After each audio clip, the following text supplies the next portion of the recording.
In the city of Cyprus in 300 BC, there lived a very wealthy trader called Zeno. While on a voyage from Phoenicia to Piraeus, his boat sank, along with all of his cargo. Because of that single event, an event that was entirely out of Zeno's or anyone's control, this very wealthy man suddenly became poor in an instant. Imagine you were Zeno. How would you react to your entire life's work getting flushed down the drain by the sheer force of nature? What is the proper reaction? Would you be angry, sad? Would you feel life has cheated you? For most of us, these would all be normal reactions. But not for Zeno, the father of Stoicism. One small change lasts an eternity, and one small reframing of your mindset can cascade into larger and more impactful changes later down the line. The core of Stoicism is the very definition of acceptance and indifference. After reading the works of Socrates and other great philosophers, Zeno created and taught Stoicism.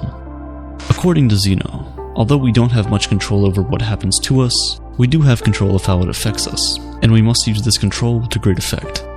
Rather than crying over spilled milk, or in this case, drowned goods, Zeno focused on maintaining his composure over the situation, remaining calm and neutral, despite his predicament. Today, people inadvertently view Stoics as people who cannot be broken, people who don't often linger to the emotional extremes, going through things like fits of rage or bouts of anxiety. But the original idea behind Stoicism was much more than that. Rather than just a way to describe people who are unemotional, Stoicism was a way to view, describe, and understand the world. It was a way of life, and that way of life has lasted for centuries. Stoic philosophy can be applied to situations today the same way it was applied thousands of years ago, and its benefits are just as impactful. Stoicism allows us to process these negative emotions from negative experiences, and turn them into the thoughts that give us a unique perspective of the world.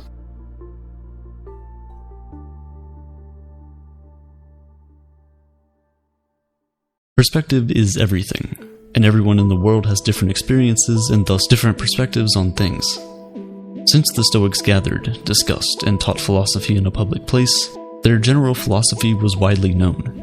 They believed that the Stoic principles could greatly benefit anyone and everyone, and so it didn't make sense for them to hide that knowledge behind the four walls of a school or of the palace courtyards.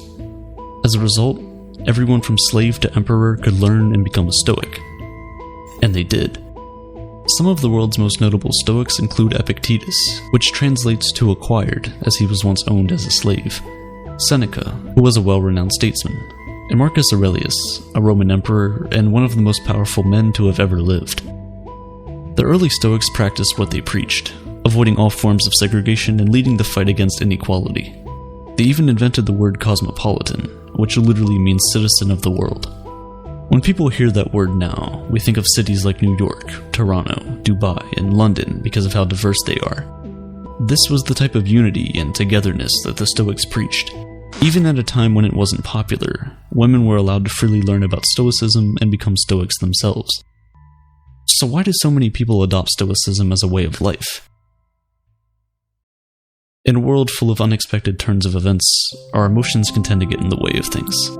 In reality, we don't really get sad because bad things happen to us. We get sad because unexpected bad things happen to us. Rain is a good thing. It helps to water our plants, provides water for livestock, and keeps the temperature cool and humid. But the truth is, when that dark cloud catches you outside without an umbrella, it's never a good experience. So why don't we start crying once it starts to rain? It's because although the situation is bad, we've learned to expect rain. It's something that is unavoidable. We can't control the weather.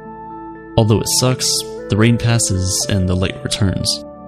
Stoicism teaches us that, in the same way, we should expect that everything bad that can happen will happen. Picture the worst outcome, and be content knowing it could happen. One of the Stoic exercises is known as voluntary discomfort, an exercise aimed at increasing feelings of gratitude. Sleep on the floor of your kitchen, taking cold showers when you normally take hot ones, eat nothing but potatoes for a few days, things like this. This exercise helps you to understand that no matter how hard it gets, you'll still survive and potentially thrive if your mindset is right. By being able to withstand these uncomfortable situations, we indirectly prepare our mental for future misfortunes. With the current state of the world where advertisements are constantly being shoved down our throats, we're made to believe that if we don't have the next best thing, look a certain way, or make a certain amount of money, that we will never be happy. This message is more important now than ever. We enter the world not knowing much of anything. We grow up being taught things at home, in school, and by observing the world for ourselves. The thing is, a lot of times, all three of these sources of knowledge teach us in different ways. The question is, do we need to internalize all of this knowledge? If we do, we could unknowingly be setting unrealistic expectations for our lives, leaving us ultimately disappointed and unsatisfied in the end. That's no way to live. We should instead focus on improving ourselves, for ourselves. We should do things for ourselves and only for that reason. Attaching any external hope or secondary attachments to the actions we take almost always lead to disappointment. Most of the time, we end up trying to fulfill that emptiness with external things, blowing all your money on a fancy car, a house, or even starting a family. Sometimes we do all of these things for their external value and not their internal value. But Stoicism teaches that if you approach life this way, you place your happiness in the hands of external forces that can always fail. Cars almost always break down. Natural disasters wipe away entire cities, and divorce rates climb higher and higher each year. But even the free things in life come at a cost. The cost of space, both physical and mental. As Seneca once wrote, "Learning to live with less will create space in your life for the things that truly matter to you." Instead, we must place our happiness on our intrinsic value as humans and on nothing we have or can physically acquire. We must choose to do our best to keep a cool head, regardless of what life throws at us. Because regardless of what it is we want, at the end of the day, we don't have any control over the majority of things that happen to us, but we do have all the control over how we react to those things. That is the dichotomy of control, the most important principle in Stoic philosophy. Stoics teach that we must learn to separate what we control from what we cannot control. We need to determine our value not from things we can't control, but from the things we can. Striving towards goals is a good trait, but breaking down when those things don't go your way is, in a Stoic's point of view, useless. Making YouTube videos is, well, a lot easier than being a Roman emperor, but it can still prove to be challenging sometimes. First, you must form your idea, which takes forever. Then research that idea. Scrap it because it sucks. Start over, script the video, create the video, edit it, make the title, thumbnail, and everything else before you hit upload. Everything up until the point where you click upload is all up to you. However, once you click that upload button, the power shifts to the YouTube algorithm.